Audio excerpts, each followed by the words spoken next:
Hi friends, ఈరోజైతే నేను chicken కారం పెట్టబోతున్నానండి. ఇదైతే నేను కిలో చిన్న బాయిలర్ చికెన్ అయితే తీసుకున్నాను. అదే కారానికైతే చాలా టేస్టీగా ఉంటుందండి. ఇంకా ఇదైతే చిన్న చిన్న పీసెస్గా కట్ చేసుకొని ఇంక ఇదంతా వాష్ చేసుకున్నాను. ఇంక దాంట్లో ఒక స్పూను పసుపు, ఒక స్పూను సాల్ట్, ఒక స్పూను అల్లం వెల్లుల్లి పేస్ట్ అయితే వేసుకొని ఇంక ఇలా మొత్తం కలిపేసుకొని నేనైతే మూత పెట్టుకొని పక్కన ఉంచుకున్నాను. ఓ 15 నిమిషాలు అయితే ఇలా పక్కన అయితే ఉంచుకోవాలి. ఇంకా అదంతా ముక్కకైతే పట్టి టేస్టీగా ఉంటుంది. ఇంకా నేను దీనికి మసాలా అయితే ప్రిపేర్ చేస్తున్నాను. ఇంకా 2 స్పూన్లు ధనియాలు అయితే తీసుకున్నాను, 4-5 లవంగాలు అయితే తీసుకున్నాను.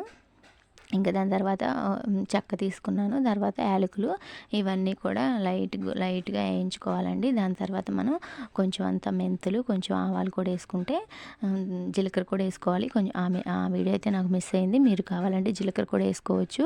ఇంక ఈ 3 వేసుకొని మనం ఇలా వేయించుకోవాలి. ఇంక ఇవన్నీ వేయించుకొని మిక్సీ పట్టుకొని పక్కన పెట్టుకోవాలండి.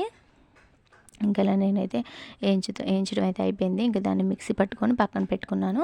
ఇంకా దీన్ని అయితే నేను ఇప్పుడు 15 నిమిషాలు అయితే దీన్ని కొంచెం ఉంచాను కదండి. ఇంకా అదైతే గ్యాస్ మీద పెట్టుకొని ఇంకా ఆ వాటర్ అంతా కూడా ఆ ముక్కలో నుంచి ఆ వాటర్ అంతా కూడా బయటకు వచ్చిన దాకా సిమ్లో పెట్టుకొని ఇంకా ఇలా అయితే చేసుకోవాలి. ఎందుకంటే ఇంకా ఆ ముక్కలో నుంచి వాటర్ అంతా వచ్చేసి మనం ఇంకా డీప్ ఫ్రై చేసినా కూడా ముక్క అయితే సాఫ్ట్గా ఉంటుంది. ఇంకా అందుకే నేను ఇలా అయితే ఫస్ట్ గ్యాస్ మీద అయితే పెట్టుకొని ఇంకా అదంతా వాటర్ అంతా పోయిన దాకా కూడా సిమ్లో పెట్టుకొని మగ్గనిచ్చాను. ఇంకా దాని తర్వాత ఆయిల్ పెట్టుకొని ఇంకా దాంట్లో డీప్ ఫ్రైకి అయితే సరిపోని ఆయిల్, ఎక్కువ పోసుకోకూడదు. ఇంకా ఆయిల్ అయితే మనకి పనికిరాదు, ఆ పచ్చడికి వరకే సరిపోతుంది. కాబట్టి దాని వరకే నేను కొంచెం ఆయిల్ అయితే వేసుకొని ఇంక ఈ ముక్కలన్నీ కూడా డీప్ ఫ్రై చేసుకున్నాను. ఇలా గోల్డెన్ కలర్ వచ్చే వరకు కూడా ఇలా డీప్ ఫ్రై చేసుకోవాలి. దాని తర్వాత పక్కన పెట్టుకొని ఇంకా ఆయిల్లోనే 2 స్పూన్లు అల్లం వెల్లుల్లి పేస్ట్ అయితే వేసాను.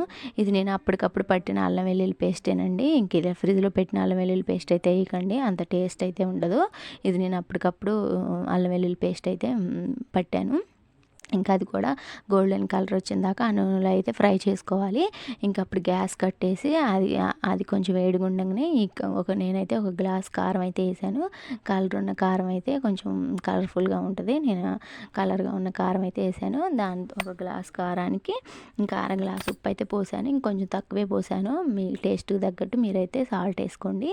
ఇంకా దాని తర్వాత నేను కొంచెం అయితే పసుపు వేసాను. ఎందుకంటే ఫస్ట్ మనం పసుపు, ఉప్పు, అల్లం వెల్లుల్లి పేస్ట్ వేసి కలిపాం కదండి, అందుకే కొంచెం టేస్ట్కి తగ్గట్టు సాల్ట్ అయితే వేసుకోండి. దాని తర్వాత నేను పట్టిన మసాలా పొడి కూడా ఇంకా దాంట్లోనే వేసి మొత్తం కూడా కలిపానండి. ఆ కారం, ఉప్పు, ఈ మసాలా పొడి, అల్లం వెల్లుల్లి పేస్ట్ కూడా మొత్తం కలిపేటట్టుగా మొత్తం కలిపాను. దాని తర్వాత ఇంక ఈ చికెన్ ముక్కలు కూడా దాంట్లో వేసేసుకొని మొత్తం కలుపుకోవాలి. సూపర్ టేస్ట్ అయితే ఉంటుందండి. నేనైతే ఫస్ట్ టైం ఇలా చేయటము, ఎప్పుడు మా అమ్మ అయితే పెట్టి పంపిస్తుంది. ఇంకా నేను ఒకసారి ట్రై చేద్దాం ఎలా వస్తుందో ఏంటో అని చెప్పి ట్రై చేశాను. నాకైతే కలర్ఫుల్గా సూపర్ టేస్ట్గా అయితే వచ్చిందండి. మీరు అందరూ కూడా ఇలానే ట్రై చేయండి. ఎలా ఉందో ఏంటో కామెంట్ బాక్స్లో కామెంట్ చేయండి. నా చికెన్ పచ్చడి నేను ఇది ఫస్ట్ టైం చేయటం, చాలా బాగా కుదిరింది. ఇంకా ఇలా అంతా అయిపోయిన తర్వాత మనం ఒక బౌల్లోకి తీసుకొని ఉంచుకుంటే ఇంక ఇదైతే నెల రోజుల వరకు కూడా పాడవకుండా ఉంటుందండి. మా పిల్లలకి ఇష్టం అని చెప్పి నేనైతే చికెన్ పచ్చడి పెట్టాను. ఇంకా ఇలా ఈ బౌల్లోకి తీసుకొని ఇంకా నేనైతే ఈ బౌల్లోకి అయితే మొత్తం తీసేసాను. ఇంకా వేసుకొని తినటమే, చాలా టేస్ట్గా అయితే కుదిరింది.